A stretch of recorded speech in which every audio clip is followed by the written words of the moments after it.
আসসালামু আলাইকুম ওয়া রাহমাতুল্লাহি ওয়া বারাকাতুহু।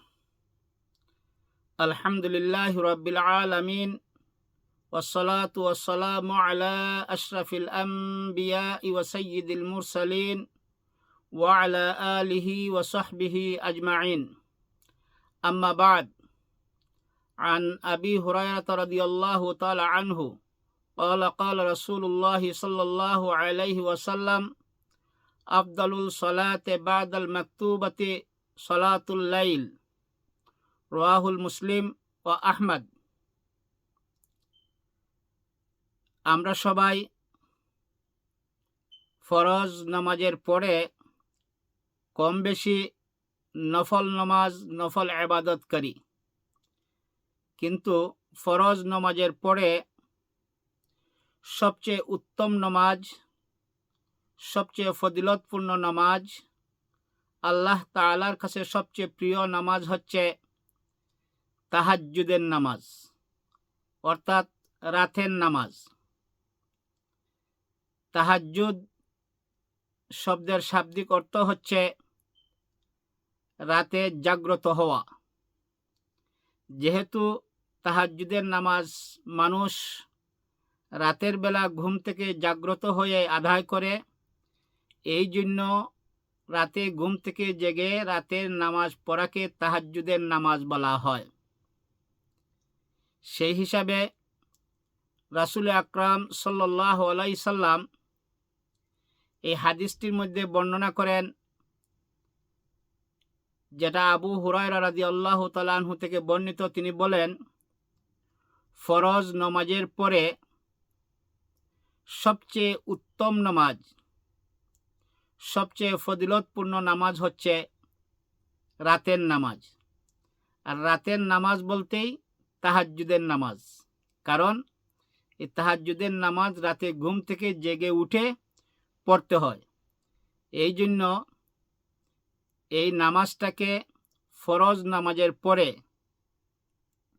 সকল নফল নামাজের মধ্যে সবচেয়ে উত্তম, সর্বশ্রেষ্ঠ এবং অত্যন্ত ফজিলতপূর্ণ হিসাবে আল্লাহ রসুল সাল্লাল্লাহু আলাইহি সাল্লাম বর্ণনা করেছেন। তাই আমরা সবাই কম বেশি তাহাজ্জুদের নামাজ পড়ি, কিন্তু অনেকে হয়তো পড়ি না।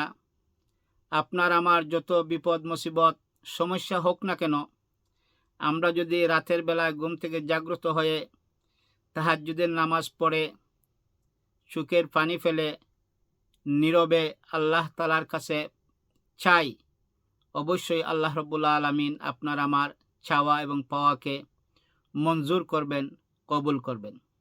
সুতরাং আমরা সকল নফল ইবাদতই কম বেশি যে যতটুকু পারি করব, কিন্তু এই কথাটা মনে রাখতে হবে, সকল নফল নামাজের চেয়ে শ্রেষ্ঠ এবং উত্তম এবং ফজিলতপূর্ণ নামাজ হচ্ছে নফলের মধ্যে তাহাজ্জুদের নামাজ। এটা সুন্নত নামাজও, যেটা রাসূল আকরাম সাল্লাল্লাহু আলাইহি সাল্লাম পড়তেন। রাতের বেলা নিশিরাতে যখন সব কিছুর কোলাহল বন্ধ হয়ে যায়, নীরবে নিস্তব্ধে মহান আল্লাহ রাব্বুল আলামিনকে সেজদা করে 2 রাকাত পড়েন, 4 রাকাত পড়েন, 6 রাকাত পড়েন, যাওই আমাদের সম্ভব হয়, এই উত্তম নফল ইবাদতটা যেন আমরা সবাই রাত্রিবেলা করতে পারি। আর যদি আমরা এই তাহাজ্জুদের নামাজের মাধ্যমে আল্লাহ তাআলার কাছে সাহায্য প্রার্থনা করি, অবশ্যই আল্লাহ রাব্বুল আলামিন আপনার আমার সেই সাহায্যের প্রার্থনাকে কবুল করবেন। কারণ আল্লাহ রাব্বুল আলামিন আল কোরআনের অন্য আয়াতের মধ্যে বলে দিয়েছেন, আস্তাঈনু বিস-সাবরি ওয়াস-সালাহ, তোমরা আমার কাছে সাহায্য প্রার্থনা করো ধৈর্য এবং নামাজের মাধ্যমে। আমরা যদি ফরজ নামাজ রীতিমতো জামাতের সহিত আদায় করি এবং রাতের বেলায় আরামের ঘুমকে হারাম করে ওযু করে জায়নামাজে দাঁড়িয়ে নীরবে নিশিরাতে আল্লাহ রাব্বুল আলামিনকে সেজদা করি এবং আপনার আমার মনের আকুতি কাকুতি আল্লাহর কাছে বলি, অবশ্যই আল্লাহ রাব্বুল আলামিন আপনার আমার এই আকুতি কাকুতি মিনতি কবুল করে আপনার আমার সকল চাহিদা অসুখ বিসুখ, বিপদ মুসিবত, বালা মুসিবত, যত ধরনের সমস্যা হোক আল্লাহ রাব্বুল আলামিন দূর করে দিবেন। আসুন আমরা যেন ফরজ নামাজের পরে তাহাজ্জুদের নামাজকে প্রাধান্য দিয়ে নফল ইবাদত হিসাবে প্রতি রাত 2 রাকাত হোক 4 রাকাত হোক আদায় করতে পারি। আল্লাহ তাআলা যেন আপনাকে আমাকে সবাইকে তৌফিক দান করেন। ওমা তৌফিকি ইল্লা বিল্লাহ। আসসালামু আলাইকুম ওয়া রাহমাতুল্লাহি ওয়া বারাকাতুহু। আল্লাহু আ'লামু বিস-সাওয়াব।